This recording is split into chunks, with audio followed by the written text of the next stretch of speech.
Okay, so previously, last week actually, um, last week, so we just learned. Let me change.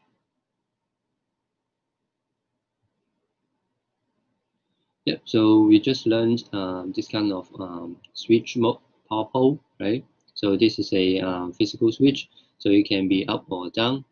So it is controlled by the Q signal. So when Q is equal to 1, it is up. Otherwise, it is when Q is 0, the switch is down. Okay? So with up and down actions, we will have this resultant waveform. So here, when Q is equal to 1, and when Q is equal to 0 here, there will be no output for VA. Okay, so this is a very basic diagram of a switching power pole. And actually, here we also have two structures. Do you still remember? So here we have a capacitor connected in parallel between two signals or sources. Okay, so here we call it voltage link structure. Okay, and here we have a inductor connected in series between two signals. So here is the input and here is the output. So for this one, we call it current link structure. Okay. Yeah. So in my class, at the beginning of each lecture, I would like to do some recall. Okay? Hope that you can help refresh your memory. Okay. So this is a bi-directional switch pole. But last week, we found that some of the applications requires very high frequency. So the frequency can be up to 2 megahertz, right? So for induction applications. So the physical switch cannot suffer such high frequency. So here we have a combination of the transistor and diode as the electronic switch. Okay, so to have this kind of combination, we can have very high frequency, high switching frequency for our desired application. So um, so that we can see that this kind of topology or converter, its performance should mainly affected by the properties of this transistor and this diode, right? It is because here is the input, output, capacitor, and inductor. Okay, so those are very passive, right? So we cannot do things. Actually, of course, we can choose the appropriate inductor and capacitor. Later, we will know how to um, uh, do the calculation, how to determine the appropriate inductance of this inductor.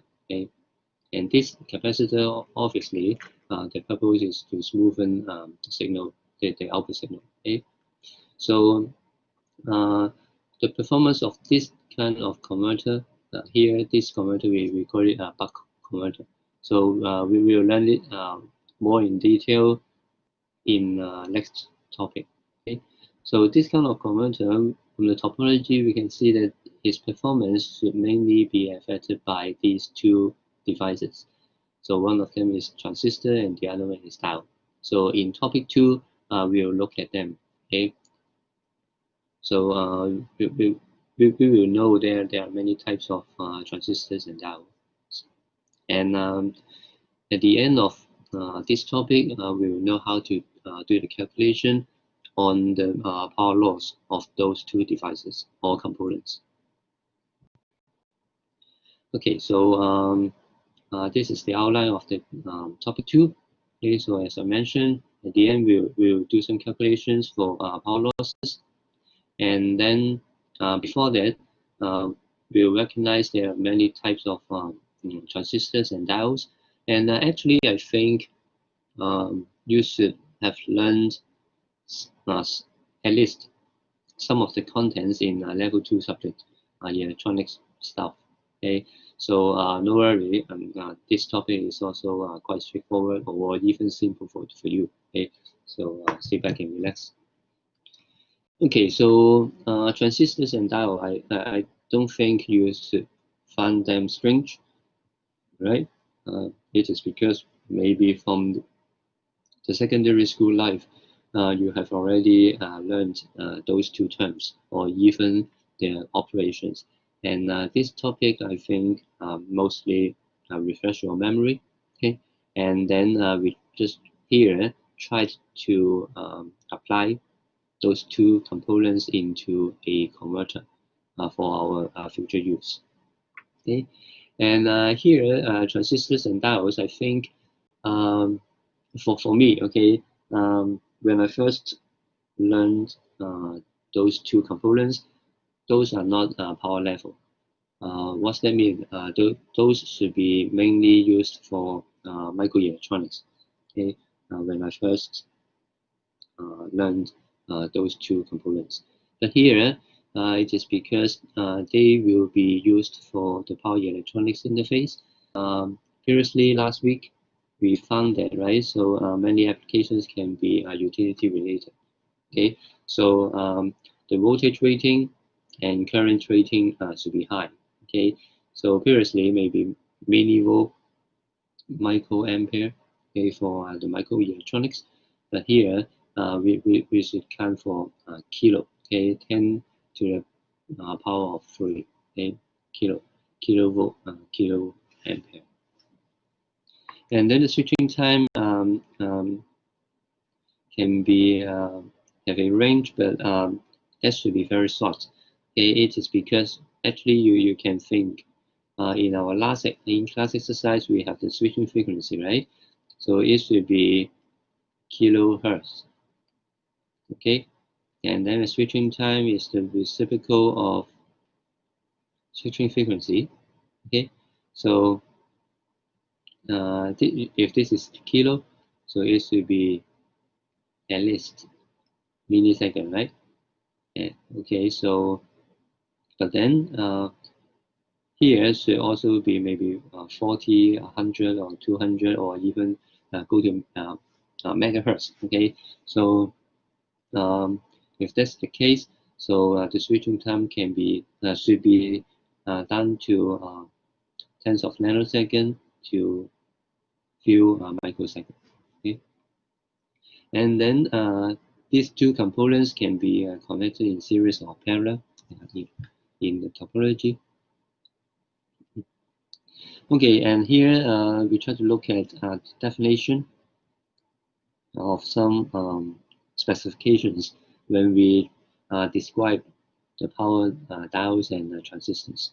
Okay, so voltage rating.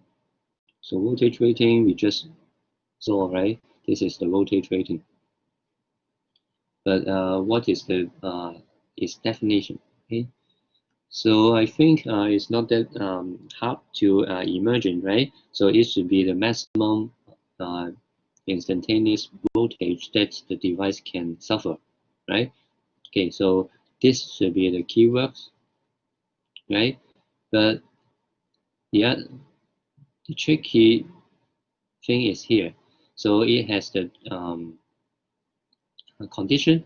So for voltage rating, we are talking about is off state. Okay, so it means that the voltage rating of the voltage power diode should be the maximum instantaneous voltage that the diode can suffer during its off state. Okay, off state. Beyond that, it will damage. Okay, so that is the definition of the voltage rating. Okay, and then for the current rating, so for the current rating, so of course, very similar. That should be the maximum current that the device can carry. Okay, but for current rating, we are talking about is on state. Okay, on state, and beyond that, will destroy, will damage. Okay, so both are very similar. One is for voltage, and while the other one is the current. But there is a huge difference in the definition. Okay, so for the voltage rating, we always talk about its off state. Okay, and then for the current rating, we talk about its on state. Okay, so don't mix them up. Okay, and then switching frequency, the definition should be quite straightforward, right? So it's talking about the transition from on state to off state or vice versa. Okay, so we are talking about the speed.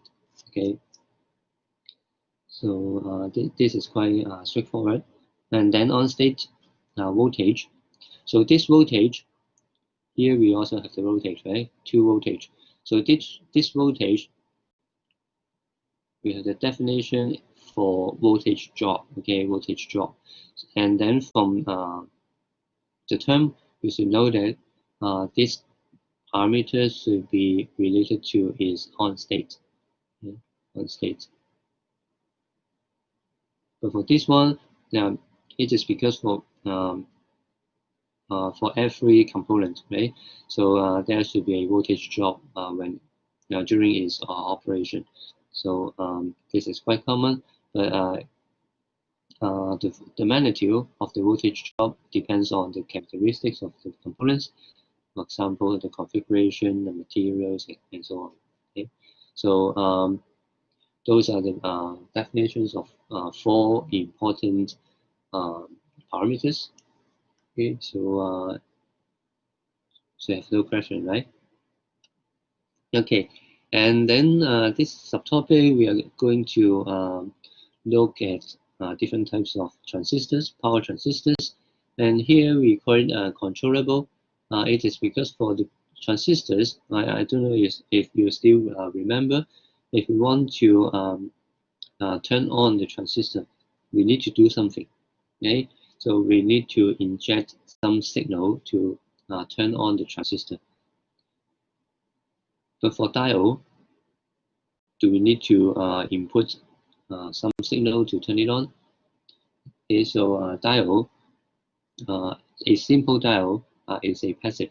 It's a passive component.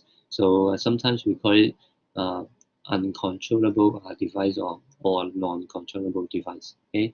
So anyhow, we will look at some of the components here.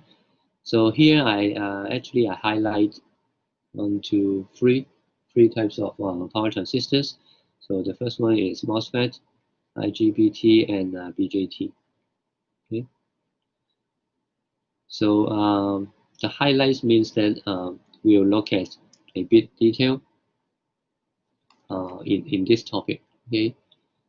So here we just list 5 of them. Okay. And then later we will look at the details for these 3 transistors. Okay. Okay. So these 2 diagrams actually give you some idea about the power capability and operation frequency of the power transistors. So here, this is the MOSFET. We'll look at its detail IGBT, BJT, and actually we also learned this SEL in the second half of the subject. It will be delivered by Dr. Yang. So SEL is the other name of thyristor converters. Okay, so this will learn in the second half, first half. Okay, so here is the power capability, and x-axis is the operation frequency.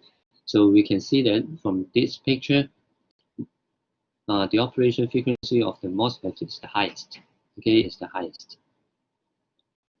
But we can also find that the power capability of the MOSFET should also be the lowest among all types of power transistors. Okay, so so it is quite commonly used for many applications, it is because its operation frequency is the highest. Okay, and then the other extreme, SCL or five-star converter. So we can see that its operating frequency is the lowest, right? But it has very high power capability. So it means that this one is very useful for utility-related applications. So later you will learn that. Okay. So SCL it is because the frequency of the utility-related application is not that high, right? Should be 50 to 60 hertz. So with the very high power capability, SCL should be a very good option. And then somewhere in the middle, IGBT, BJT, we will look at it later. Okay. Okay, so the first one that we will go through is MOSFET. So MOSFET, as we can see in the last picture or slide, so its frequency should be the highest among all types of power transistors. Okay. However, its voltage ratings is very low, usually smaller than 200 volt. So voltage ratings here, we just went through the definition of voltage ratings, right? So recall your memory, it should be the maximum instantaneous voltage that the MOSFET can suffer during its off state. Okay, state. So it has low voltage ratings, and this is the symbol of the MOSFET. So here we can see that there are three terminals: drain, D for drain, G for gate, S for source. Okay, I assume that, or I hope that, okay, you should learn it before. Even better, I hope that you still remember, okay, what it is. Okay, so what we call the transistor is controllable. It is because here we have the gate. Okay, so to turn it on, we need to inject some signals. So some transistors need voltage, while some need current. Okay, so here is the gate voltage. Okay, and then this is drain and source, and the current will flow from the source. Okay, so this is the symbol of the MOSFET, and this is the configuration of the MOSFET, common configuration. Okay, so it is made of NPN configuration. So semiconductor materials can be classified into two main types: N-type and P-type, right? Okay, so in N-type material, the majority carriers should be electrons, while for the P-type material, the majority of the majority carrier should be holes with positive charge, and electrons with negative charge. Okay, and yeah, so here we can also see that it is a three-terminal device: source, drain, and gate here. So here we have the oxide layer. So it is a very common design. So that's why we need to apply some signal. Okay, so here we need to apply the voltage, okay, to turn it on. Okay, how to turn it on? It is because in normal cases the currents flow like this, right? However, there is a oxide as the semi-insulating layer. Okay, so we need to apply the other external signal to we cannot say break, okay, but just turn on the barrier, okay, or break the barrier. Okay, okay. And then yeah, so for the MOSFET, it has these two quite useful characteristics. So you can block the forward polarity voltage. only. Okay, only. Okay, so it means that, okay, so when the voltage polarity is opposite, it can block. Okay, however, uh, it cannot block the negative voltage, negative polarity voltage. Okay, so later we can see that there will be a 4-layer device. Okay, so it can block even the negative polarity voltage.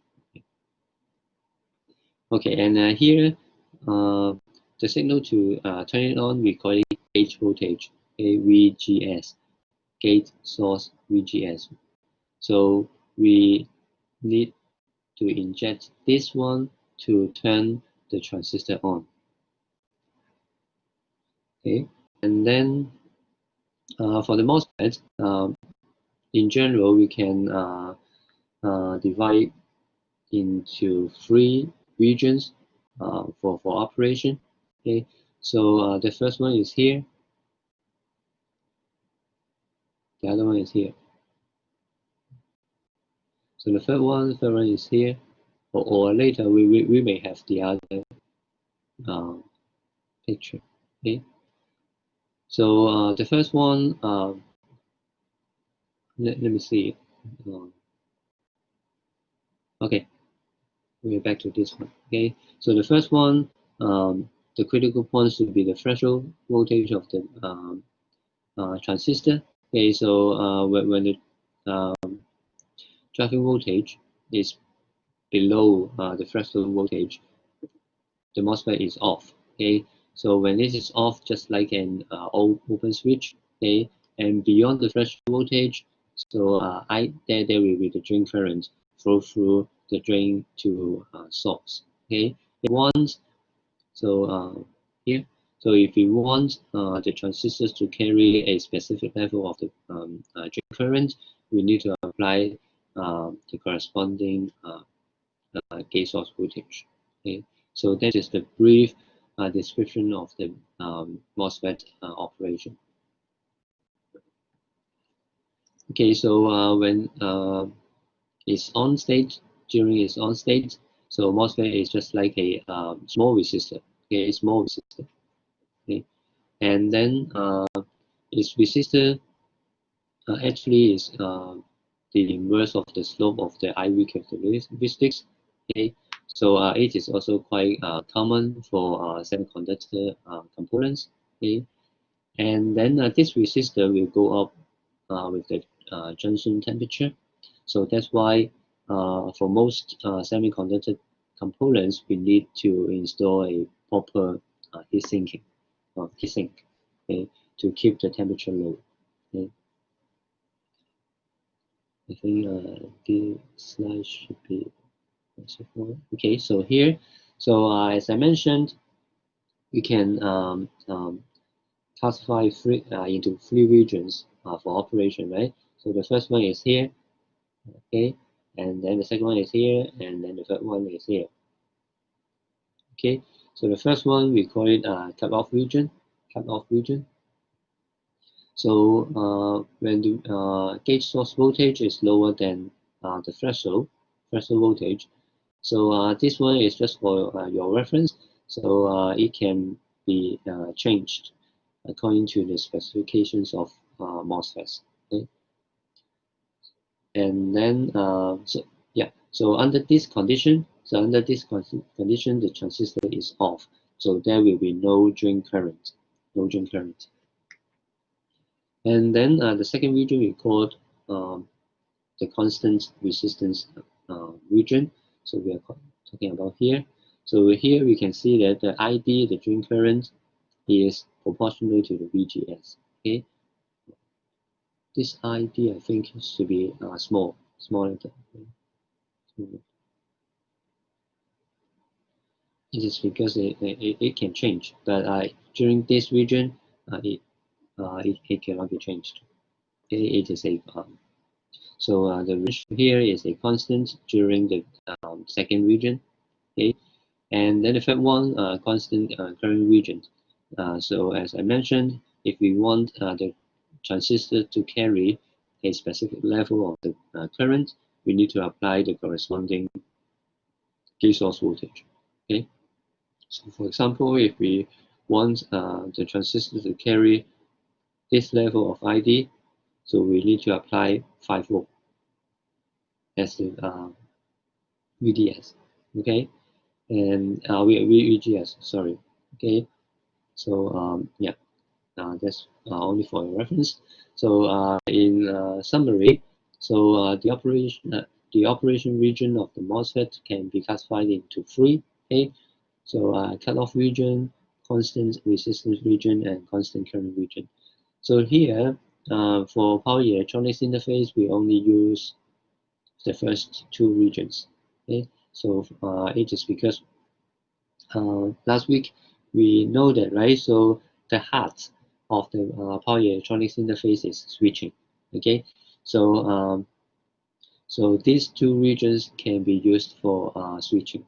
Okay, and for this one, we usually use it for a voltage amplifier. Okay, so this region is not that useful for our topic. Okay, okay, so any question?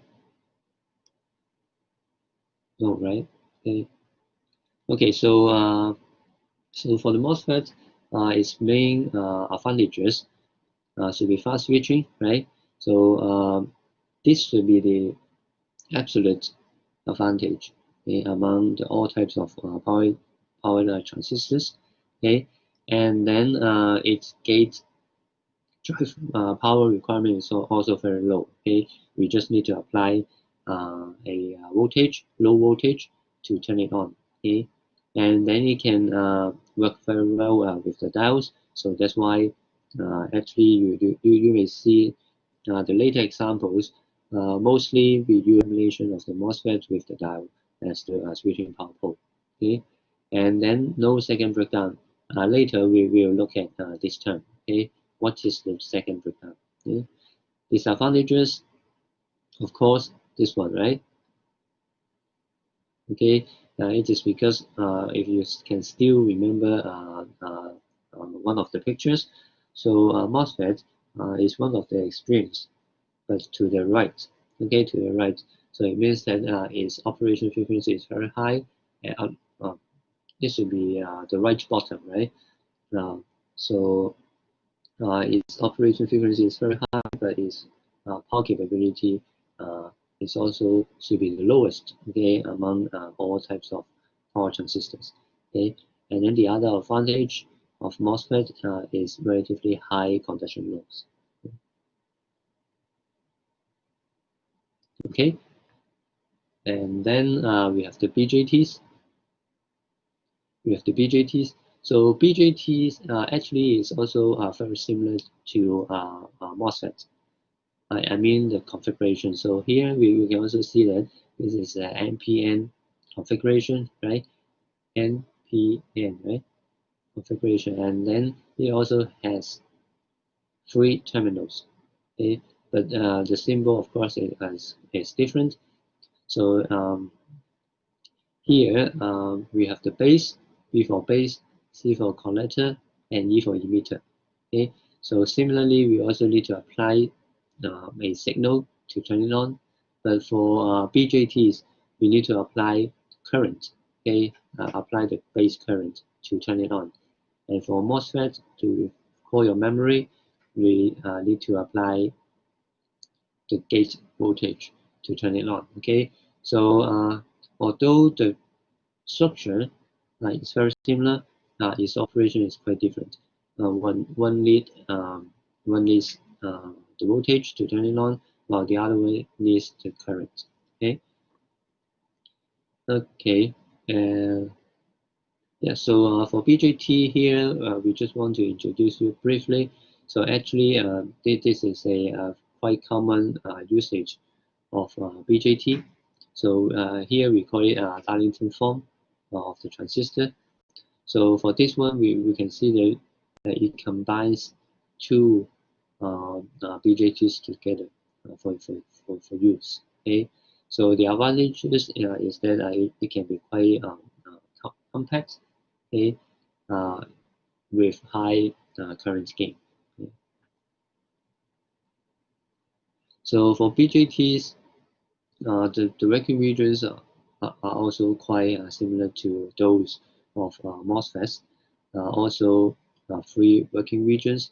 So the first one, similarly, when IB is 0, so previously when the gate voltage is below the threshold, right? So here when IB is 0, so here, of course, or here, yeah, here. So when IB is 0, so the transistor is off. So just like an open switch, okay. And here we also call it cutoff region. And then the other way is the saturation region. So this is the second region, and this one here, IB here, IB is 0 here, and it's the region 1, region 2. So region 2 here, we can see that it is on, okay. So just like a closed switch, and here the condition is that IB, the base current is high, and while the VCE, the voltage across collector and emitter is low. Okay. So this is the saturation region, and then the last region is the linear region.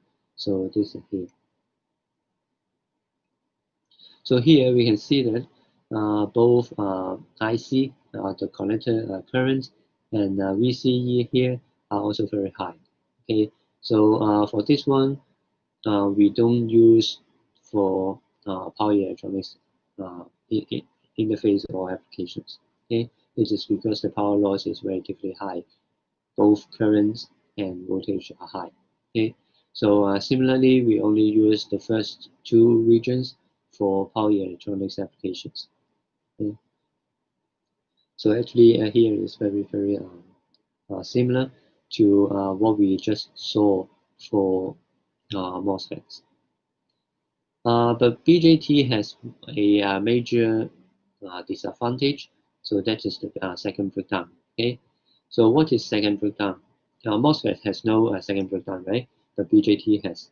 Okay, so second breakdown, here is the observation. So when IC is large, but VCE drops. So during this condition, so that may cause some damage on the device. Okay, so what we can see, so we can see some black dots. Okay, so it's just like a burn mark. Okay, why? It is because in those very small spots, of course, those spots are quite microscopic, so we may not be able to observe using our naked eye.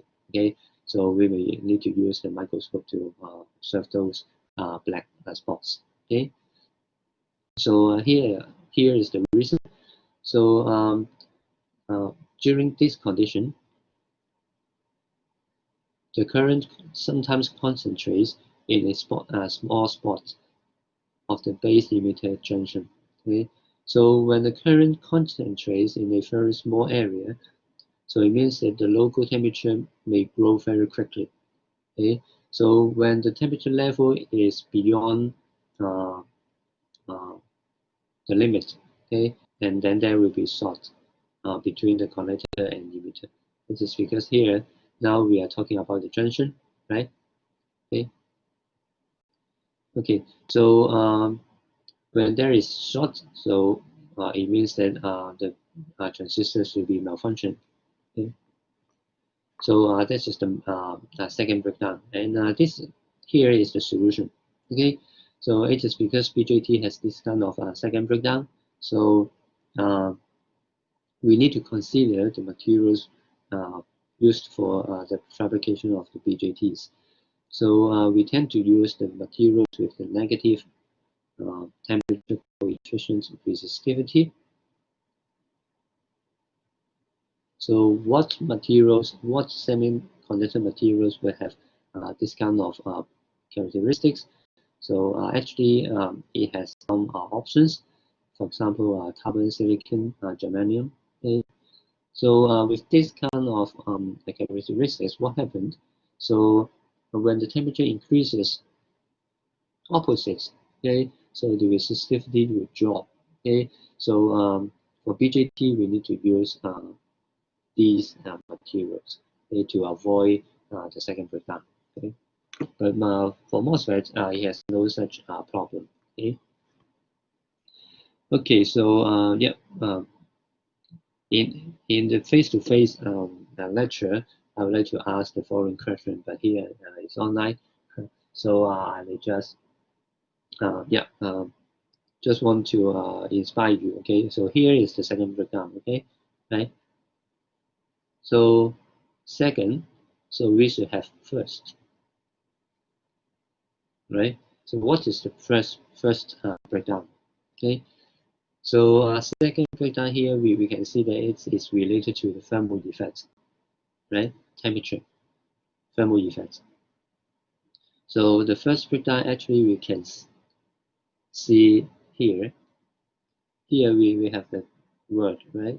First breakdown. So the first breakdown is related to the electrical effect, okay, or electric effect, okay.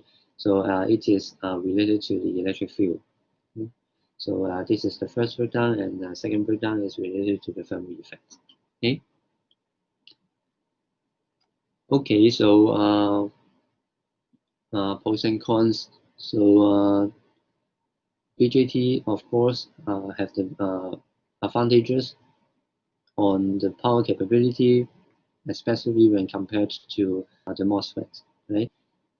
And then its voltage drop also relatively low. So here we actually learned a term, right? On-state voltage, right? On-state voltage is relatively low, and then but the disadvantage, one of them should be second breakdown, should be the second breakdown, right? And then the other one is the control is relatively complex when compared to MOSFET. It is because for the MOSFET, if we want to turn it on, we just need to apply the voltage. But here we need to apply the current. Okay, so the configuration, the control will be relatively complicated. Okay, we may take a break after this IGBTs. It is relatively short. Okay, so for IGBT here, actually IGBT is a combination of MOSFET and BJT. So those two are the two terminals device, right? And for this one, also three terminals. But the configuration here, we can see that it's a four-layer structure. Okay, so uh, so for this one, actually, it has a you can say that it has a advantage. It is because it can block bidirectional current flow. So previously, for MOSFET, it can only block the negative one, right? So but here, it can also block the positive one. Okay, it is because there is an extra PN junction. Okay, and then in here we can find that the terminal names are also very similar to the previous two devices, right? And here C for collector, E for emitter, those terms are used in BJTs. And then here is the improvement for BJT.